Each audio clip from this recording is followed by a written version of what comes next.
Tja, so. Ja.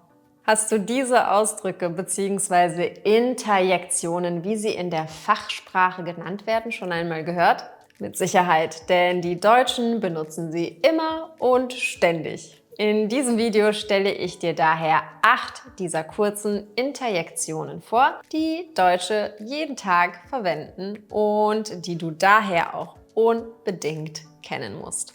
Bevor es aber losgeht, freue ich mich natürlich wie immer, wenn du mein Video likest und abonnierst. Ich poste jede Woche neue Inhalte zum Thema deutsche Sprache und Kultur. Und falls du neu auf meinem Kanal bist, schön, dass du den Weg hierher gefunden hast. Ich bin Clara, Deutschlehrerin und TAKE-Prüferin mit meiner eigenen Online-Deutsch-Sprachschule. Und meine Mission ist es, dir die deutsche Sprache so einfach, authentisch und unterhaltsam wie möglich beizubringen. Also dann, genug gequatscht, jetzt geht's los.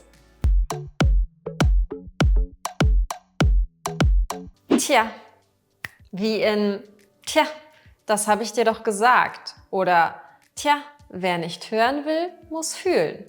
Wenn wir diese Interjektion verwenden, dann haben wir eine bestimmte Haltung zu unserem Gesprächspartner oder unserer Gesprächspartnerin, beziehungsweise zu dem, was er oder sie gerade gesagt hat. Wir wollen ihr oder ihm nämlich sagen, ich hab's dir doch gesagt. Das zeigt, dass wir das Resultat einer Handlung oder eines Geschehens vorhergesagt haben, aber niemand auf uns hören wollte.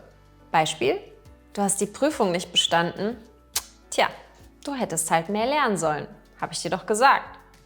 Manchmal ist es aber auch mit einer Gedankenpause verbunden und auch einer gewissen Skepsis. Zum Beispiel, die Wahlergebnisse fielen überraschend aus. Tja. Kommen wir zur nächsten Interjektion. Naja ist vielfältig. Wir können es benutzen, wenn uns jemand fragt, wie wir etwas finden und wir sagen möchten, dass es nicht schlecht ist, aber auch nicht wirklich gut. Zum Beispiel, geht's dir gut? Naja, geht so. Man drückt damit aber auch eine gewisse Skepsis aus und es kann auch alleine stehen.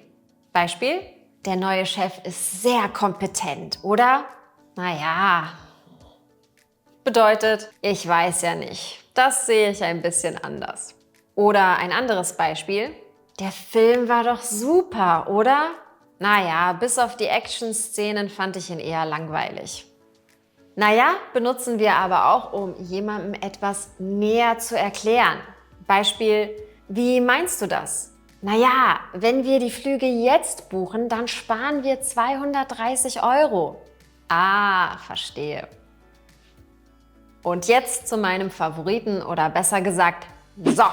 Und jetzt zu meinem Favoriten, nämlich der Interjektion so. Wichtig, das O wird in vielen Fällen kurz ausgesprochen, also nicht so, sondern so. Obwohl es natürlich beide Varianten gibt. Darauf gehe ich aber gleich näher ein. Die wohl bekannteste Bedeutung oder Nutzung von so ist, wenn man sich verabschieden möchte. Stell dir vor, du sitzt in einer Runde und möchtest nach Hause gehen. Anstatt also leise aufzustehen und dich zu verabschieden, machst du eine Ankündigung mit so und haust dir dabei noch auf die Oberschenkel. So, ich hau jetzt ab. Ich gehe. So benutzen wir aber auch, wenn wir einen Themenbruch oder Wechsel zu einer anderen Sache ankündigen wollen. Oder wenn wir wieder zu einem Thema zurückkommen möchten. Und eben die Aufmerksamkeit von anderen auf uns oder das, was wir sagen werden, richten möchten. Beispiele: So, jetzt zurück zum Thema. Wir müssen noch klären, wie wir die Reise organisieren. Oder so, aufgepasst, Leute. Jetzt brauche ich eure Tickets. Oder so, weiter geht es mit dem nächsten Kapitel. Wenn wir aber so mit einem langen O aussprechen, dann impliziert das oft eine Frage. Insbesondere, wenn uns jemand etwas erklärt oder zeigt und wir sicherstellen wollen, dass wir es auch richtig nachmachen. Beispiel: Du musst die Springform vorher mit Butter bestreichen, aber nicht zu viel. So? Ja, genau so. Du merkst, hier geht es eher um eine Frage, um ein sich vergewissern, dass man etwas richtig macht. Und wenn wir schon mal beim So sind, dann können wir auch zu unserem nächsten Lieblingswort, nämlich ach so, übergehen. Ich glaube, das ist der wohl typischste deutsche Ausdruck, den alle länderübergreifend kennen, auch wenn sie noch nie in Deutschland waren. Dazu habe ich auch eine kleine Anekdote. Als ich nämlich Studentin war und ich mein Semester in Rom verbracht habe, ging ich damals in einem Park spazieren und dort saß eine kleine Gruppe von älteren Herren, so um die 70, 80 Jahre. Und sie saßen da mit ihren Gehstöckchen auf der Bank und als ich eben vorbeiging, offenbar schienen sie meine Herkunft anhand meiner Haarfarbe festzumachen, fingen sie plötzlich an, ach so, ach so, ach so zu rufen und sie fingen an zu kichern wie kleine Kinder. Ich fand das Ganze auch sehr lustig und antwortete dann mit, ach so. Und wir lachten dann alle. Dann haben wir noch ein bisschen Smalltalk gemacht und ich bin weitergegangen. Aber was genau ist nun dieses ach so eigentlich? Ganz einfach. Es ist ein Ausruf bzw. eine Interjektion, die man benutzt, wenn man etwas verstanden hat. Oder wenn man etwas Überraschendes erfährt. Zum Beispiel, nein, du musst die Aufgabe anders rechnen. Du musst das so machen. Ach so, jetzt verstehe ich es. Oder Beispiel für Überraschung. Nee, wir kommen nicht zu deinem Geburtstag. Wir machen doch eine Weltreise. Ach so, das wusste ich gar nicht. Schade. Wenn wir das O am Ende langziehen, dann bedeutet es, ich verstehe. Ach so. Und wenn es kürzer ist, dann bedeutet es echt oder das ist mir neu oder das ist überraschend. Also, ach so. Die nächste Interjektion ist ja und hat eine ähnliche Bedeutung wie naja. Sie wird von dem Wort ja abgeleitet und wir benutzen sie dann, wenn wir von einer Sache nicht ganz überzeugt sind. Im Grunde hat es dann auch nichts mehr mit ja zu tun, sondern viel eher mit naja, wie eben erwähnt. Manchmal verwenden wir sogar ja und naja in Kombination. Das ist dann irgendwie doppelt gemoppelt, aber wir tun es trotzdem. Zum Beispiel, ja, naja, war okay, aber nichts Besonderes. Oder Beispiele für nur, ja, die Präsentation von unserem neuen Mitarbeiter war richtig gut, oder? Ja, die war ganz okay. Oder geht's dir gut? Ja, passt schon.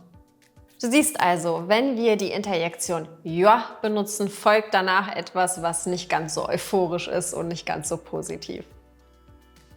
Wir machen weiter mit Eieiei oder Uiuiui. Und hast du diese Ausrufe schon mal gehört? Sie haben weitestgehend die gleiche Bedeutung und werden verwendet, wenn man eine Situation beobachtet, die in irgendeiner Form negativ oder extrem ist. Man drückt auch ein bisschen Sarkasmus damit aus. Zum Beispiel, Eieiei, da ist aber jemand sauer.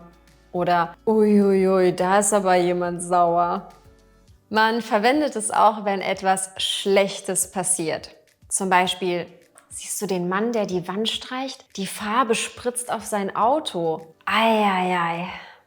Oft wird dieser Ausdruck von einer bestimmten Geste begleitet, wie zum Beispiel einem Kopfschütteln. Eieiei. Oder man tut auch die Hand auf die Stirn oder an die Wange, sowas wie Eieiei. Die nächste Interjektion kann auf unterschiedliche Weise verwendet werden. Einmal impliziert sie, dass man verwundert ist und einmal, dass man ein Thema abtut, also fallen lässt, weil man vielleicht frustriert ist oder man kein Interesse mehr hat, darüber zu sprechen. Beispiel für Überraschung und Verwunderung. Wir kennen uns schon seit dem Kindergarten. Ach, wirklich? Das ist aber eine lange Zeit.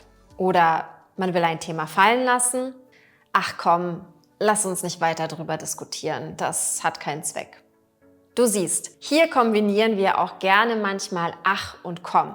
Ach komm, hör doch auf. Letzteres untermauert man, wie du eben schon gesehen hast, mit dieser Handgeste. Ach komm oder ach. Und zum Schluss eine weitere Interjektion, die man vor allem im Norden von Deutschland hört. Nämlich ne? Oder vereinzelt auch nicht. Man benutzt sie nach Aussagesätzen, die man eigentlich als Frage meint. Und diese Interjektion ersetzt dann oder beziehungsweise nicht wahr? Beispiel: Das Wetter ist richtig schön, ne? Oder das Essen schmeckt richtig gut, ne? Im Süden verwendet man das eher seltener. Dort wird stattdessen gell benutzt. Das Wetter ist richtig schön, gell? Und in Berlin übrigens sagt man wa. Das Wetter ist richtig schön, wa? Also, je nach Region und Dialekt benutzt man dafür eine andere Interjektion.